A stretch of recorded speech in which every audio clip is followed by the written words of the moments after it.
What's going on, guys? Thanks for tuning in. Hopefully you like those cinematic drone shots I did. Still kind of getting used to that thing, and I got it to film some cool rolling shots of the car and whatever else. So today's video, I'm going to upgrade my speakers. So I purchased these Infinity Reference 6532, whatever that means. It's a 6.5-inch speaker. It's a direct replacement for the stocks. So I know a lot of people are going to say they're going to do a whole lot unless you run an amp. But I think anything is better than stock on something like this, because the factory ones have cardboard cones and stuff, and they're just really crappy. So we're going to try these out and see if they're a worthwhile upgrade. I think I paid about $82 or $85 a pair on Crutchfield, and they came like in 2 days. So one thing I will recommend in the future, if you guys are doing any audio upgrades or anything, or from Crutchfield, they sent me all this stuff for free. So they sent me these speaker grill things, so they'll bolt right into the car, and they'll plug and play too with these little wiring harness adapters. So just something to think of. They send that stuff for free, and they send you a really good guide, step-by-step how-to. So let's get to taking these door panels off. Okay, so the first step you'll see right here is we got to remove a Phillips screw. If I can get this in here. I don't do anything by hand, but sometimes it's detrimental.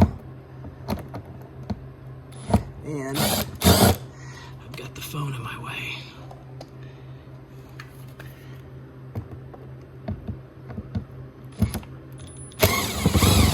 There we go.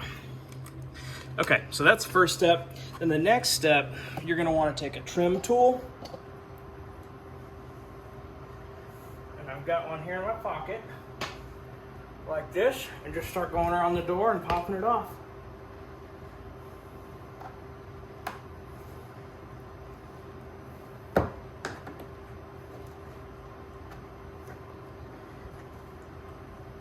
It says there's 11 clips around this.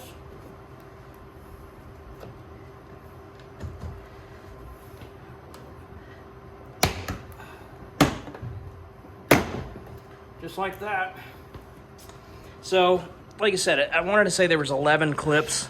You're just going to go around and kind of finesse that off there. Let me move the camera a little bit so you can see better.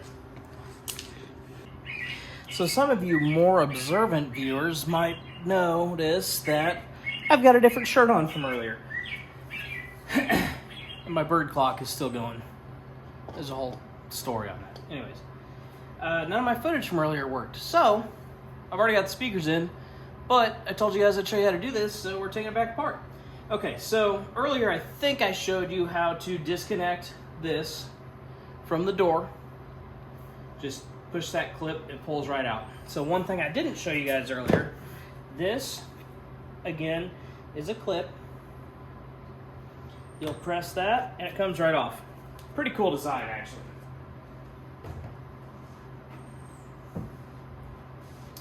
Oh, one more thing I'll show you guys that didn't transfer from earlier. You'll notice here that I got these door speaker cover things because they look cool. They match these, just looks nice. Those, they say JBL on them, right?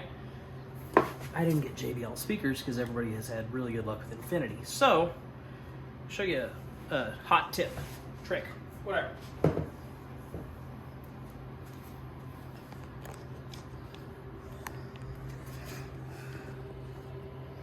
It's upside down, but JBL, baby. We got this cross-branded Infinity hybrid JBLs. Don't sue me for trademark infringement, please. I just thought that was a fun joke to write that on there. Literally, like I said, recorded all this stuff earlier and it didn't work, but what are you gonna do? So I'll pull this speaker out and show you the grill, or the how they're mounted and how they're plugged in, and we'll wrap this up. Like I said, it's pretty self-explanatory, and then I'll show you the only difference in the front to back doors. Otherwise, it's a real simple process, so sit tight. I had to restart my phone earlier, so I don't know if that was the issue. So these are the plugs that Crutchfield sends. I don't know if there's other people that or places that do that, but Crutchfield's super good about setting everything so they're plug and play.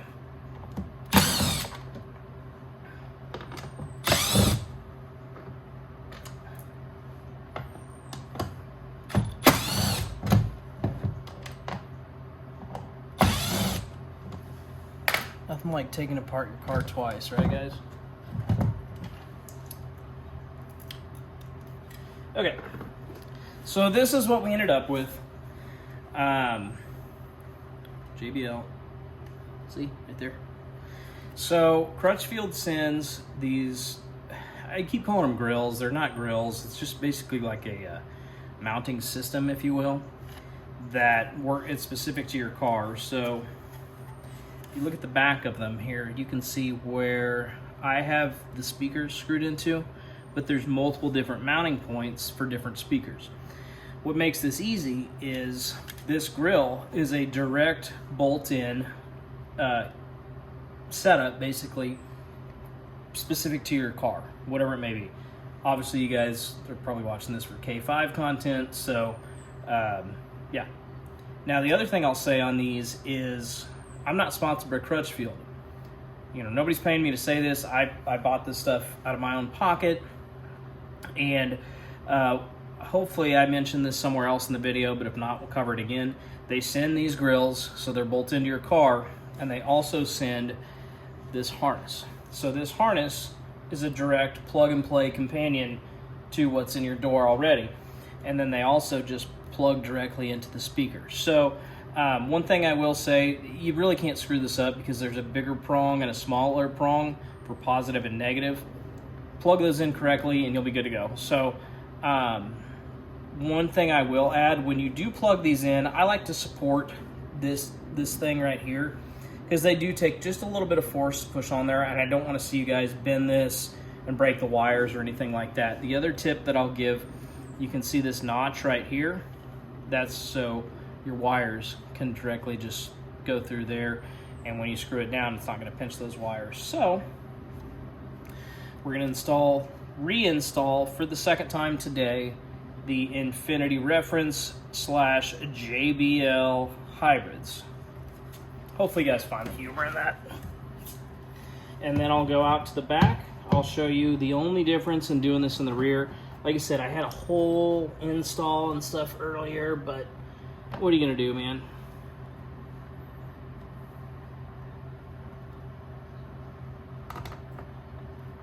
This is the worst thing that happens to me all day after we record this. So be it.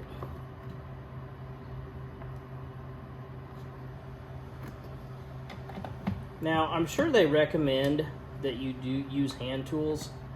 I'm lazy. I'm using the old Milwaukee, so we'll go ahead and zip this back on here.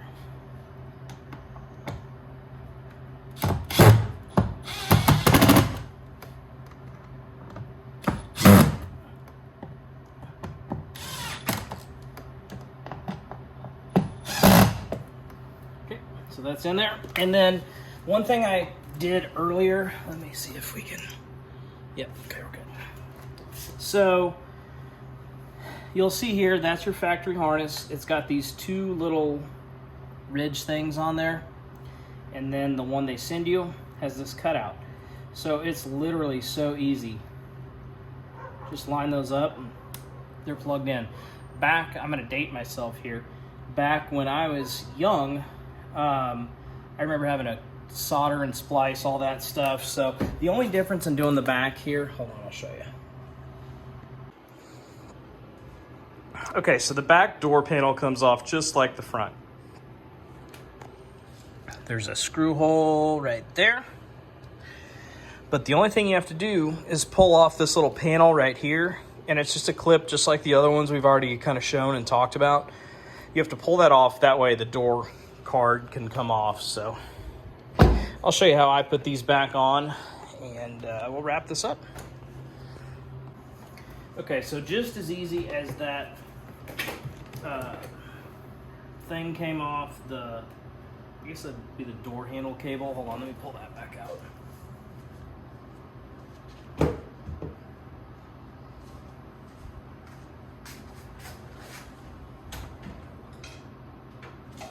Normally I'd grab grab my trim tool, but it's already all put away since, again, I'm gonna complain and say this is the second freaking time I've had to do this today. So this will just go slide back into the divot thing, the holder, whatever you want to call it, on your door, and then they just pop in.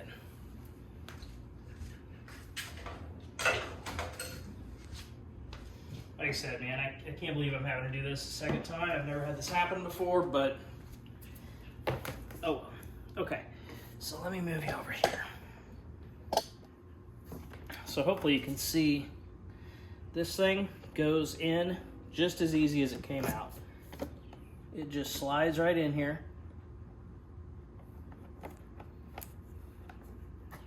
Snaps in. Then don't forget to plug in your door harness, because you're gonna be like, oh, my windows and stuff don't work. That'd be why. So I like to hang that on the top, because there's a little ledge there that it goes on.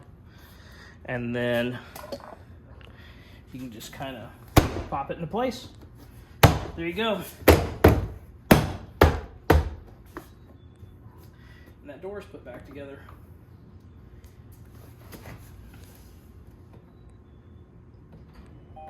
So, let me wrap this up.